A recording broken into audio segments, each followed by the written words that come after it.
이 BGM 제가 굉장히 좋아하는 노래인데 건스 앤 로즈의 웰컴 투 더 정글.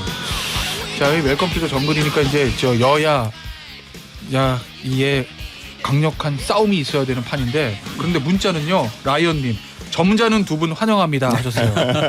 이러면 웰컴 투 더 정글이 안 되는 거 아니에요? 위아더 월드로 바꿔야 되는 거 아니에요? BGM을? 전철살인이야. 전철살인.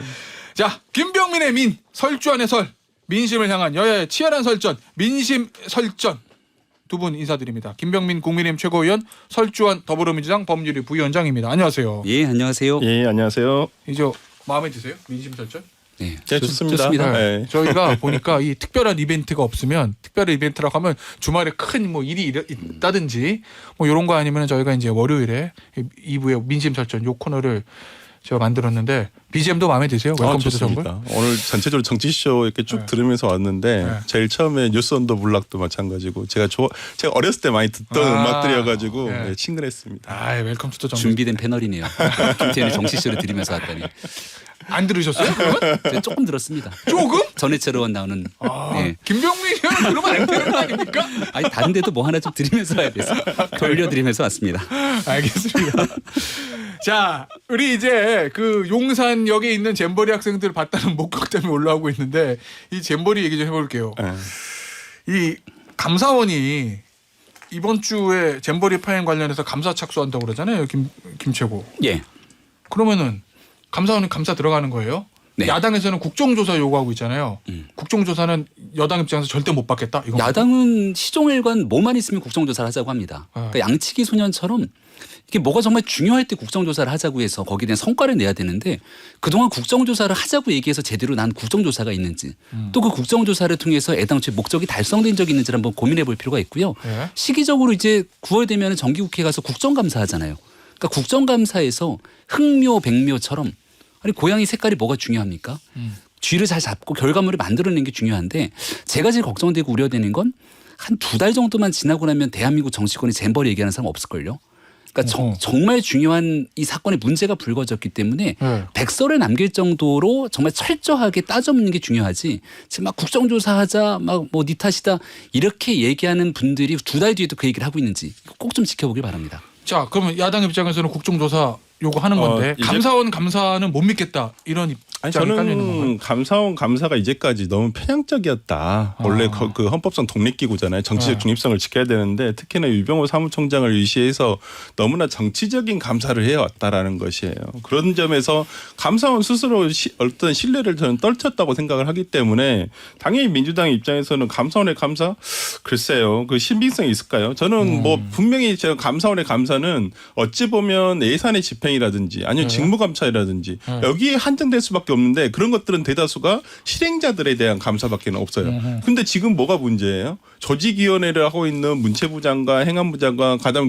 주무기관이었던 여가부 장관 여기에 대한 감사가 이루어져야 돼요. 실제적으로는. 근데 거기에 대해서 정확한 감사가 이루어질 수 있겠느냐. 민주당에서는 저는 둘 다 필요하다 봐요. 개인적으로는 감사원의 감사도 필요하고. 둘 다 필요하다. 개인적으로. 국정조사를 통해서는 의회니까 의회가 할 수 있는 게 뭐예요? 정부에 대한 견제 기능이잖아요. 그러면 국정조사를 해서 과연 조직위가 중앙정부에서 지원을 하는 조직위가 도대체 뭐 어떤 것을 잘못했는지 저는 이런 부분에 대해서는 당연히 국회에서 좀 물어봐야 된다고 봅니다. 알겠습니다. 저 하나하나씩 좀 짚어보죠. 일단 요 얘기 지금 보니까 용산역에서 저 잼버리 학생들 봤다는 목격담 등 올라오는데 K-팝 콘서트부터 시작해가지고 지금 보니까 뭐 전국 각지에 퍼져가지고 한국 문화 체험하고 관광 체험하고 어찌됐건 간에 잼버리 학생들 제가 잼버리 학생들 참가하는 외국 학생이라고 보면 처음에는 진짜 고생했을 것 같아요. 덥고 화장실 더럽고 이러니까. 그런데 어느 순간부터는 상암에서 K-팝도 봐 전국에 흩어져서 막 관광하고 한국 문화 체험하고 굉장히 만족도가 높을 것 같다는 생각은 들거든요. 네. 제가 이제 잼버리 참가 학생이라면. 그런데 여기서 어제 이제 민주당의 강선우 대변인 논평 보니까 국가 예산이 검찰 특활비 아니다. 정부가 친 사고 뒷수습에 들어가 있는 돈은 우리 국민 혈세다. 뭐 이런 저 논평을 내놨던데 그럼 민주당 입장은 지금 정부가 중앙정부 다 들어가가지고 이 잼버리 학생들을 좀 편하게 해주고 이 수습을 하는 이 과정이 너무 지나치다 뭐 이런 건가요? 아니요. 수습을 하는 과정에 대해서는 뭐 일단은 잘 마무리를 하고 그나마 학생들이 만족을 한 부분들이 있기 때문에 저는 그 부분에 대해서는 문제 삼지 않으려 봐요. 다만 일단 수습까지는 해야 된다. 네, 당연히 하죠. 네. 당연히 수습을 해야죠. 일단은 손님이지 않습니까? 그리고 대한민국에 어찌 보면 앞으로 30년간의 홍보대사가 될 수도 있는 문제인데 네. 저는 그런 부분에서는 수습하는 부분에 대해서 민주당에서 뭐 어떤 지적을 하고 싶은 것은 아니고 저는 그럼 이 수습하는 과정에서 민간이라든지 민간 기업이라든지 아니면 공공기관이라든지 아니면 지자체라든지 여기서 예를 들어서 대학이라든지 지금 어떤 그 비용 문제도 정확하게 정산되지 않은 상황에서 지금 세금이 들어가게끔 돼 있거든요. 뭐 민간에 대해서는 뭐 자기들이 이제 참여를 했다 사회 참여를 해서 기부라고 볼 수도 있어요. 근데 나머지 어떤 공공기관이라든지 이런 부분에 대해서 예산 지금 이거 누가 어떻게 예산 집행할 거예요? 그러면 뭘로 예산을 집행할 것이고 이런 부분에 대해서 당연히 국민의 세금이 예산이 들어가는데 혈세가 들어가는데 여기에 대해서 야당에서 따지지 않는다면 오히려 야당으로서 직무유기 아닐까요? 그러니까 이런 지적을 하는 국민들도 있을 것 같아요. 아니 잼버리 학생들 전국 관광 다는데 왜 내 돈을 쓰지? 왜냐면 국민 세금이라고 하면. 네. 그런 문제를 제기하는 일부 국민들도 있을 것 같기도 해서 저는 관광이라고 생각하진 않고요. 문화 대한민국의 체험입니까? 문화를 충분하게 알릴 수 있는 좋은 기회였다고 생각을 하고 이게 초창기 때 어려움이 드러났던 일들은 처음에 화장실 문제, 네. 샤워장 문제 네. 그리고 거기에 제대로 된 물자 공급이 안 됐던 문제가 네. 제일 크게 드러납니다. 네. 이런 일들은 대한민국이 그럼 잼버리 때 제대로 집행할 돈이 없었는가라고 생각이 드는데 엄청난 돈이 내려갔는데 현장에서 계획된 수치만큼 안 이루어졌잖아요. 네. 그럼 우리가 국민의 혈세로 계획되고 배정된 돈만큼 잘 안 쓰이게 된 돈이 있다면 반드시 따져먹고 그 돈 회수해야죠. 네. 그리고 나중에 추가적으로 문제가 발생해서 지방자치단체가 황급하게 나서고 또 각 대학들과 함께 협력해서 기숙사도 수배를 하고 이렇게 해서 들어간 비용들이 있다면 국민의 혈세긴 합니다만 효율적이고 효과적으로 쓰였다고 생각을 합니다. 전체적인 예산에서 잼버리에 대한 예산이 계속 한 번 추경, 두 번 추경에 대해서 계속 더 늘어났거든요. 그 늘어났던 전체 과정들을 들여다보게 되면 마지막에 쓰였던 추가 비용들과 기존에 잡혀 있었던 예산이 방만하게 쓰였던 내용들 다 깔아놓고 정산의 시간이 곧 다가옵니다. 알겠습니다. 요거 저희 이 비용에 대한 영수증에 대한 분석은 저희가 오늘 3부에서 경제 시간에 한번 저희 경제평론가하고 기자와 함께 좀 따져볼 거고 이거 좀 여쭤보죠. 제일 중요한 거 책임 부분 있잖아요. 예. 뭐 여당에서야 전북도하고 전 정부 책임이라고 할 거고 야당에서야 여가부를 비롯한 현 정부 책임이라고 할 거기 때문에 누구 책임입니까? 이렇게 안 물어보겠습니다. 제가. 김병문 최고 여당 네. 지금 실질적인 수석 최고위원이잖아요. 이런 부분들 야당에서 얘기를 하더라고요. 어찌 됐건 네. 현 정부 1년 반인데 그동안 뭐 했냐. 뭐 얘는 준비가 미흡했다고 하면 예를 들어서 주무부 장관인 김현숙 여가부 장관이 이거 문제가 있는데 이거 큰일 났는데 지금이라도 다시 좀 뭔가 처음부터 좀 다시 봐야 되겠는데 라고 하는 게 아니고 작년에 국회 나와가지고 문제 없습니다. 잘 될 수 있습니다. 계속 그렇게 얘기하지 않았냐. 여가부 책임이다. 현 정부에서 운영 잘못했다. 이 얘기하거든요. 이거 네. 어떻게 보세요? 정부가 무한 책임을 갖고 있기 때문에 중간에 이런 문제가 불거지고 나서 한덕수 총리가 즉각적으로 모든 촉대를 메고 나선 겁니다. 그리고 이상민 장관이 본인의 이 가족 장례를 치르자마자 바로 이 잼버리 현장으로 내려가서 수경을 하고 전체적인 내용들을 다 총괄 진두지휘했잖아요. 그러니까 정부가 가져가야 되는 책임이 저는 분명히 있다고 생각을 합니다. 근데 앞서 설명드렸던 것처럼 이 잼버리 문제가 어디서부터 파행이 이루어졌는가를 보면 계획대로만 잘 이루어졌다면 이렇게까지 문제가 되지는 않았을 거라 생각합니다. 근데 그 문제의 근본적인 현장에서의 집행 문제는 전라북도에서의 집행위원장을 맡고 있는 김관영 지사 중심으로 이루어져야 되는 상당히 많은 일들이 있거든요. 네. 이게 이제 돈이 쓰여진 내용들을 하나하나 따져보다 보면은 결국 어디에서부터 문제가 발생했는지가 나올 겁니다. 그럼 우리가 이 잼버리 문제가 불거지고 난 다음 이 모든 건 다 김관영 지사와 전라북도 탓이다 이렇게 얘기를 하지 않았거든요. 실제 문제를 해결하기 위한 노력들을 가져갔는데 잼버리가 끝나는 마지막 순간까지 민주당은 중앙정부와 윤석열 정부에 탓을 하면서 이걸 정쟁으로 끌고 들어갔습니다.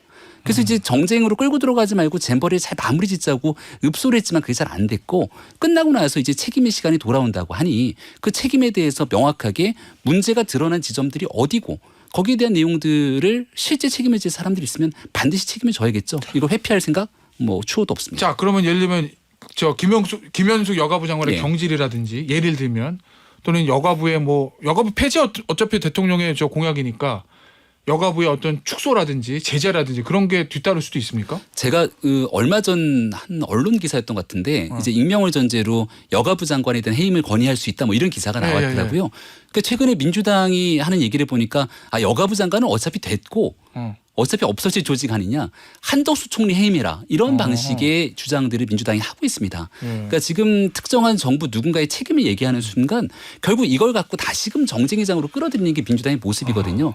그래서 전체적인 내용들을 돈에 대한 집행 또 최종적인 판단에 관한 문제까지 국민들 앞에 정확하게 보여드리면서 책임의 시간을 가져가는 게 온당하다고 봅니다. 자, 야당에게는 이렇게 질문 한번 드려볼게요. 그러니까 정부 여당의 시각이 전북도의 책임이다. 뭐 이 얘기 하잖아요. 네. 6년 동안 뭐 했냐. 예를 들어서 그 새만금 SOC 사업 예산을 속된 말로 가져가기 위한 뭐 아주 무슨 사기극이다 이런 좀 과한 표현까지도 나오던데 그런 전북도의 책임을 지적하는 정부와 여당의 입장에 대해서 어떻게 보십니까? 일단 이 잼버리 예산이 전체자가 1,171억 원이더라고요. 네. 보니까 거기서 제일 많이 쓴 곳이 어디인지 아세요? 갯벌 매립. 아니 거기 아니에요? 아닌가 조직위원회가 870억을 썼어요. 조직이 운영이요? 네. 그 크루즈 뭐 이런 거. 그렇죠. 근데 2023년도에 그 870억 중에서 2023년도에 527억을 집행을 했어요. 네. 그렇다고 하면 전북도가 이제까지 얼마 썼냐? 265억을 썼어요.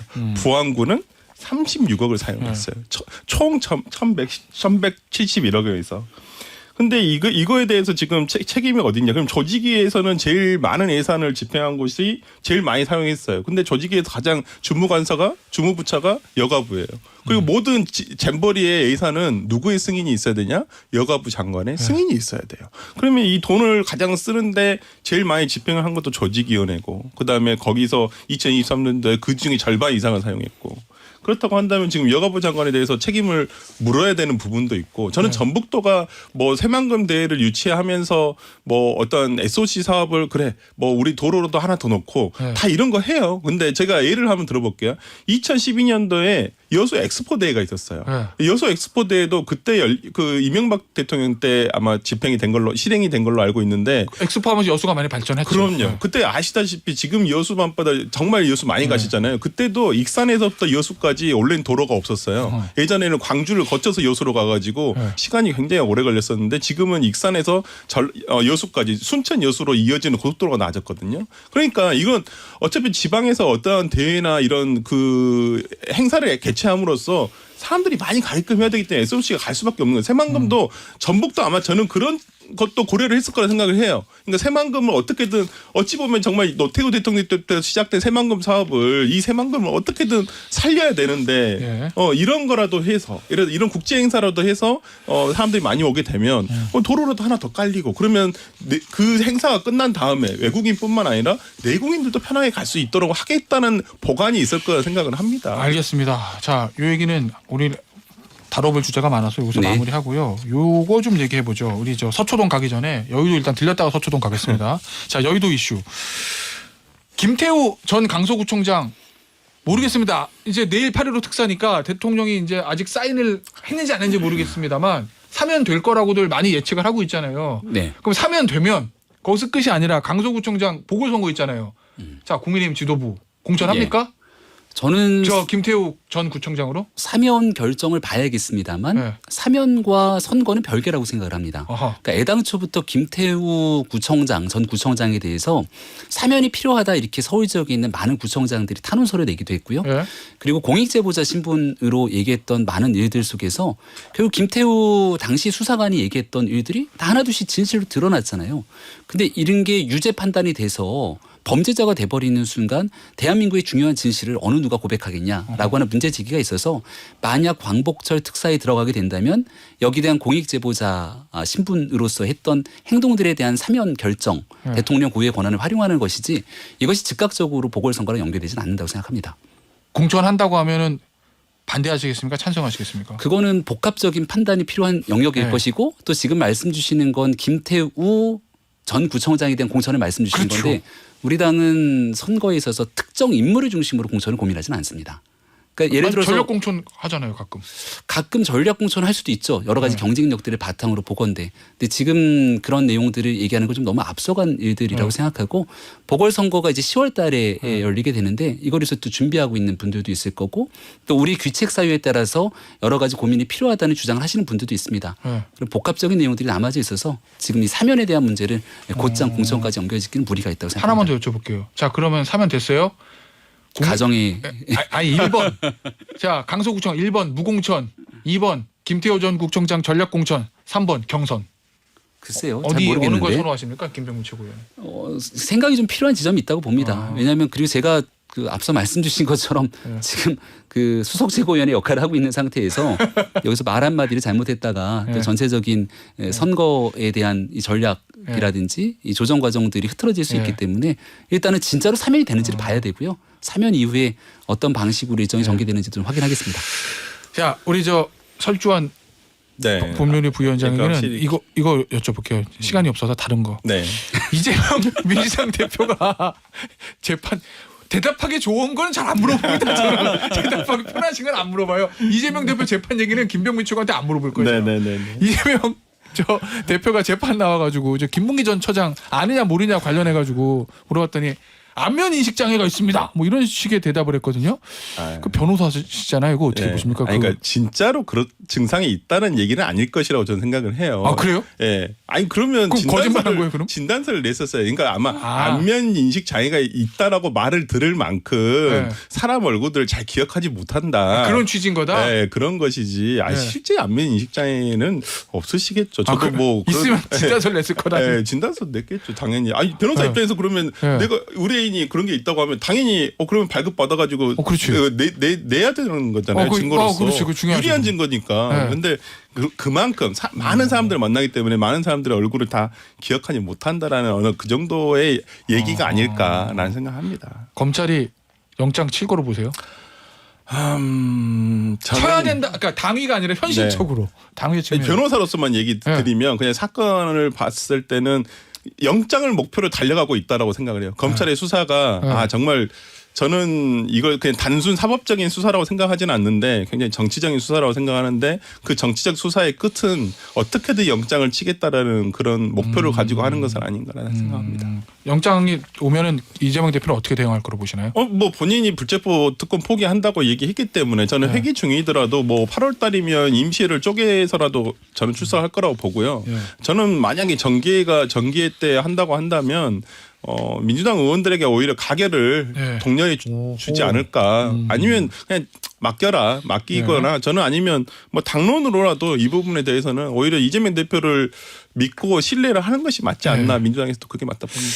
자, 알겠습니다. 자, 마지막 주제는 정진석 의원 얘기 좀 해볼게요. 김병민 최고. 정진석 의원이 징역 6개월의 실형을 받았습니다. 근데 법정 구속은 하진 않았어요. 그럼 어쨌든 집행유예가 아니라 벌금형도 아니고 집행유예도 아니고 6개월 실형이 나왔는데 뭐 고 노무현 대통령하고 권양숙 여사에 대한 사자 명예훼손 및 명예훼손 뭐 이 글을 올린 것 때문에 지금 문제가 된 거 아니겠습니까? 국민의힘에서는 보니까 이 실형 선고한 박 판사에 대해서 정치적 성향에 문제가 있다. 그러니까 정치적 뭐 이런 얘기 하던데 판결처럼 얘기를 하고 있는 상황인데요. 어떻게 봅니까, 이거? 누가 보더라도 어느 법조인을 붙잡고 물어봐도 이거를 징역 6개월이 나올 거라고 생각했던 분들은 거의 없을 거라 봅니다.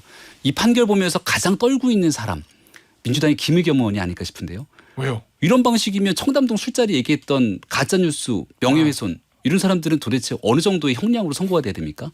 SNS에 글 하나 적었던 내용들에서 지금 정진석 의원에게 제기되고 있었던 검찰의 구형보다 너무 과도할 정도의 형량이 선고된 일이기 때문에 이건 좀 나중에 항소심 재판에 가게 되면은 분명히 좀 바로잡힐 필요가 있을 거라고 보는데요. 바로 잡힐 거라고 보고. 근데 이제 총선이 얼마 안 남았잖아요. 선거에 얼마 남지 않은 상황에서 1심 선고를 이렇게 때려버리면 그럼 정진석 위원장이 하게 되는 정치 활동들에 엄청난 제약이 될 수도 있거든요. 그래서 이건 다분히 정치적인 판결이 아니냐라는 의심을 사기에 충분했던 선고가 아니었나 생각합니다. 제가 이 사건 관련해가지고 어떤 기사를 보니까 정진석 의원이 서면 진술서를 냈는데 거기에 첨부 자료를 낸 게 극우 사이트의 글들을 오히려 그걸 냈다는 거예요. 내가 이런 거 아니 어디 보니까 이런 것들이 있더라. 소위 뭐 우리가 소위 잘 아는 극우 사이트인데 그런 글들을 국회의원이 그것도 다선 국회의원 중진 의원이란 분이 비대위원장까지 하신 분이 그걸 재판에 내는 게 맞나요?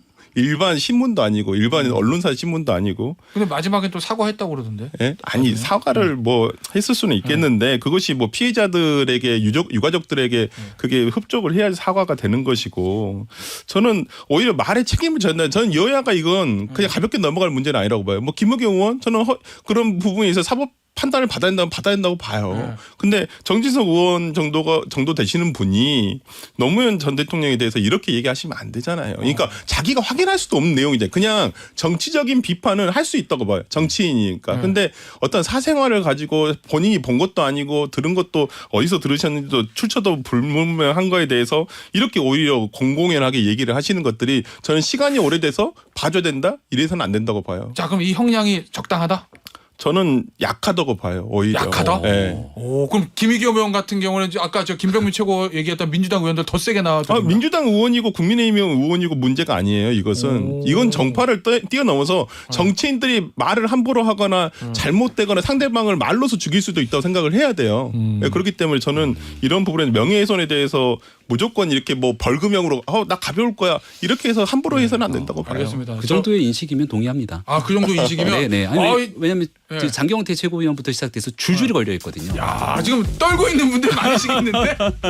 알겠습니다. 오늘 저 민심설전 첫 시간이죠. 두 번째 시간이구나. 네. 오늘 여기서 마무리하도록 하겠습니다. 김병민 국민의힘 최고위원, 설주환 민주당 법률위 부위원장이었습니다. 감사합니다. 고맙습니다. 감사합니다.